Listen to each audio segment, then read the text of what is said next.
اختیار ولی صاحب یہ 7 پوائنٹ انہوں نے رکھے ہیں، میں اس کا جواب چاہوں گا کہ وہ کہہ رہے ہیں کہ جی اگر آپ یہ ثابت کر دیں کہ میں غلط ہوں تو میں معذرت کر لوں گا۔ ان کے معذرت کرنے سے کوئی فرق نہیں پڑتا، یہ کرے نہ کرے، لیکن میں اتنا ان کو بتا دوں، میرے بھائی ہیں چھوٹے اور ان کی مجبوری ہے جہاں پر یہ اس وقت بیٹھے ہیں، بات ان کو آپ 2+2 4 بھی ان کے سامنے رکھیں، یہ اس کو 4 نہیں کہہ سکتے، یہ 5 6 ہی کہیں گے، جو ان کی ڈیوٹی ہے وہی کریں گے۔ اگر یہ پیسے حلال کے تھے اور یہ چوری کے نہیں تھے تو برطانیہ نے پاکستان کیوں بھیجے؟ ٹھیک، نمبر 1۔ یہ المشرق بینک کے سی او کا بول رہے ہیں کہ اس نے بیان دیا کہ اگر اس کے ساتھ یہ لیٹر نہیں آیا کہ یہ پیسے آپ اکاؤنٹ نمبر 1 میں ریاست پاکستان کے پاس جمع کرا دو، تو اس کے ساتھ یہ لیٹر آیا تھا آپ کے پاس ہے کہ یہ آپ ملک ریاض کی منی لانڈرنگ کر دے اور اس کے کھاتے میں جرمانہ بھر دیں؟ 2 نمبر 3۔ نہیں ابھی عامر صاحب رپلائی لینے دیں، پلیز رپلائی لینے دیں۔ اوکے، جب کسی ملک میں چوری کے پکڑے جاتے ہیں تو وہ ریاست کو لٹائے جاتے ہیں اور ریاست کے اکاؤنٹ نمبر 1 میں جاتے ہیں، لیکن چونکہ اس وقت ریاست پاکستان آر ٹی ایس کے بٹھائے گئے وزیر اعظم کے نرغے میں تھی اور اس کابینہ کی کیا حیثیت تھی وہ پوری دنیا کو پتا ہے، ہمیں بھی پتا ہے کہ پوری پارلیمنٹ کو ایک کرنل چلاتا ہوتا تھا، اتنی آپ کی ڈیموکریسی تھی، اتنے آپ کے اختیارات تھے۔ فارم 47 تو آپ سے بہت اچھا ہے، آپ تو میرے خیال میں 1947 میں کہیں کھڑے تھے۔ تو اس وقت اگر اس میں بدنیتی نہیں تھی، اور جو آپ تیسری ایک بات کر رہے ہیں کہ پہلے زمین دی تھی، پہلے فرا گوگی کے نام پہ زمین ٹرانسفر ہوئی، پھر اس کے بعد یہ پیسے آئے، تو میری جان ایسے ہی سودا ہوتا ہے، پہلے بیانہ پکڑایا جاتا ہے، آپ خود پراپرٹی کے کام سے وابستہ ہیں، آپ کو مجھ سے زیادہ پتا ہے،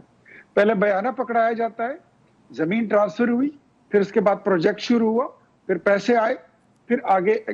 سپریم کورٹ میں گئے اور ملک ریاض کو اس کو دھوڑ دیا گیا، اس کی منی لانڈرنگ اور اس کی سارا کچھ لانڈر کر دیا ہے، ٹھیک ٹھاک ہو گیا، صفائی ستھرائی۔ ایک بات آپ کو میں اور بتاؤں کہ یہ زمین جو 500 کنال اراضی مغل، یہ میرے نام کیوں ٹرانسفر نہیں ہوئی؟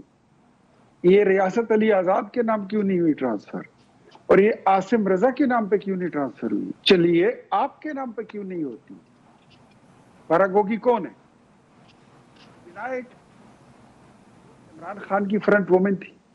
پورا پنجاب گورنمنٹ وہ نہیں چلا رہی تھی، پوری بزداری حکومت کو اس نے انگلیوں پہ نہیں رکھا ہوا تھا، اس طرح سارے پیسے اور کک بیکس وہ نہیں لیتی تھی، فیڈرل گورنمنٹ کے تمام سیکٹریز کے اور وزیروں کے کام وہ نہیں کرواتی تھی، دنیا کو پتا ہے۔ تو فرا گوگی جہاں پر انوالو ہو تو سمجھ جائیے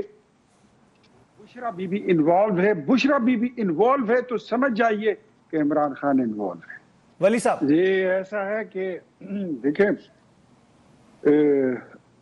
وہ بندہ جس کا باپ بھی انڈسٹریلسٹ تھا، جس کے ٹیکسز بھی پاکستان کے ٹاپ 10 لوگوں میں سے آتے تھے، عمران خان تو کہتا ہے نا کہ میرا کوئی کاروبار نہیں ہے، اتنا مال کہاں سے آیا؟ نواز شریف سے ایک اپارٹمنٹ کا تو پوچھا جاتا ہے کہ یہ اپارٹمنٹ کہاں سے خریدا ہے، لیکن آپ سے اگر یہ پوچھا جائے کہ رسید نکالیں کہ 190 ملین پاؤنڈ کا غبن کیسے ہوا، تو آپ اس کو مذہبی ٹچ دیتے ہیں کہ دیکھیں جی، اب سوشل میڈیا پہ تو آپ کا جو واویلا ہے وہ یہی ہے کہ دیکھیں جی سیرت النبی پڑھانے پہ یہ جرم کیا ہے ہم نے، تو سارے قادیانی اور یہودی ہمارے خلاف ہو گئے، وہاں آپ یہ دیکھیں میری بات سنیں، جواب لینے دیں پلیز، بات سنو میرے بھائی، میری بات سنو، آپ نے اپنی باری پہ بات کر لی، اگر آپ کو میرا وقت چاہیے تو لے لیں، لیکن میں ایک ہی بات کرتا ہوں، میں زیادہ کوئی دلائل مزید نہیں دینا چاہتا، کیونکہ سچ جو ہے وہ آپ کو بھی پتا ہے، مجھے بھی پتا ہے، وہ ہمارے اینکر عاصم کو بھی پتا ہے، اور وہ ریاست علی آزاد کو بھی پتا ہے، قوم بھی جانتی ہے، خدا بھی جانتا ہے۔ یہ ٹی وی کا شو ختم ہو جائے، جب آپ بٹن آف کر لیں تو اپنے گھر میں اپنے کمرے میں بیٹھ جائیں اور خود اندازہ لگا لیں کہ کیا سچ تھا جو آپ نے بولا اور کون سا جھوٹ ہے جس کا آپ ساتھ دے رہے ہیں۔